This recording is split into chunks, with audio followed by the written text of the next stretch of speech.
사실 지금 엘리바스가 하는 것은 물론 자기 입장에서는 충고이자 조언입니다. 지금 하루아침에 모든 소유물을 잃었고 또 하루아침에 자기 몸까지 망가진 욥을 향해서 이 엘리바스는 내가 너의 친구로서 내가 너에게 충고한다, 조언한다라고 지금 이렇게 말을 표현하는 것이죠.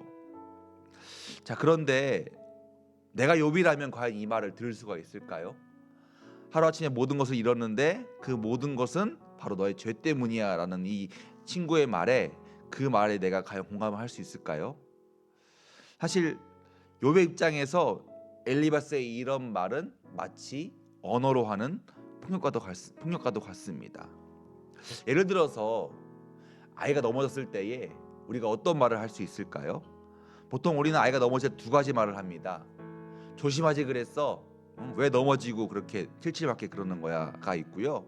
또 하나는 괜찮니? 다치지 않았어 라는 두 가지의 말이 있습니다. 자, 그런데 과연 어떤 말이 그 아이에게 위로가 되고 공감이 되고 그 안정을 얻을 수 있을까요? 왜 이렇게 넘어졌어 라는 말보다는 괜찮니? 다치지 않았어 라는 말이 그 아이에게 더 힘이 될 것입니다. 정말로 아이에게 충고를 하고 싶다면은 먼저 그 아이를 위로한 뒤에 충고를 해야 될 것입니다. 넘어진 아이에게 괜찮니? 다치지 않았어? 그러면서 다음에는 넘어지지 않게 밑에 잘 보자 라는 그런 말을 했을 때에 아이는 그 말에 대해서 먼저 위로를 얻고 깨달음을 얻을 거란 말이죠.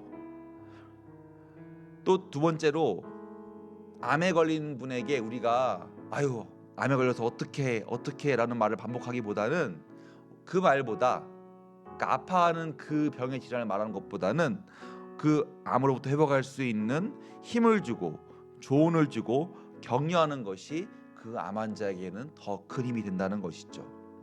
따라서 욥이 겪은 고난에 대해서 이 엘리바스가 해야 될 가장 최고의 표현은 오늘 본문처럼 너의 모든 것이 너의 죄 때문이라는 그런 직설보다는 욥의 아픔을 공감해 주면서 욥에게 회복을 할 수 있는 도움을 주는 것이 가장 최선인 것을 우리가 함께 돌아봐야 될 것입니다.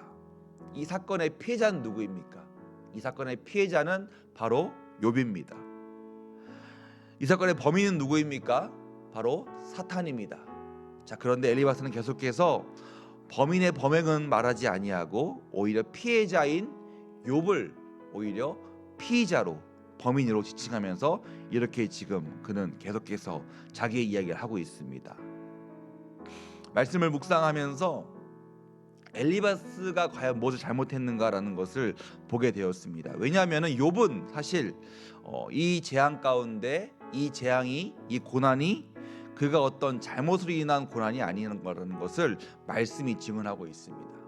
이미 욥은 1장 1절에서 그가 어떠한 사람인지를 말씀이 증언하고 있기 때문입니다. 욥은 완전하고 의로우며 하나님과 함께하는 자입니다. 사실 그런 욥에 대해서 사탄이 질투하고 하나님은 사탄에게서 그 질투를 허용하시는 것 때문에 욥은 지금 고난을 받는 것입니다. 따라서 그것을 알지 못하는 엘리바스는 과연 어떠한 과오를 저지르고 있을까요? 그것은 엘리바스는 하나님을 오히려 인과응보의 틀에 가두고 있다는 것입니다. 즉 엘리바스가 자기의 생각 안에 하나님을 가둬놓은 상태에서 자기의 그 기준을 통해서 하나님은 이러한 분이기 때문에 욥이 당한 고난은 바로 이것 때문이야 라고 지금 그가 단정짓고 있다는 것입니다. 살면서 우리는 참 많은 고난 겪은 자를 보게 됩니다.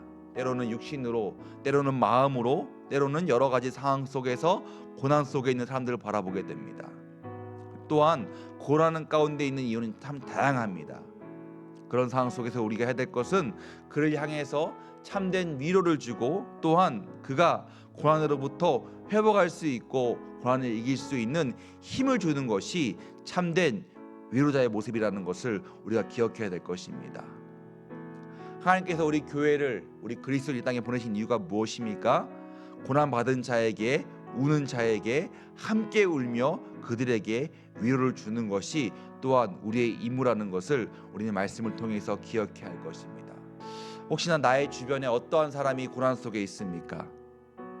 그를 향해서 더욱더 우리는 그 고난에 대한 말보다 그를 위해서 기도해 주며 하나님께서 그 고난 가운데 온전한 회복을 주기를 고백하는 그러한 기도의 사람이 되기를 간절히 소망합니다.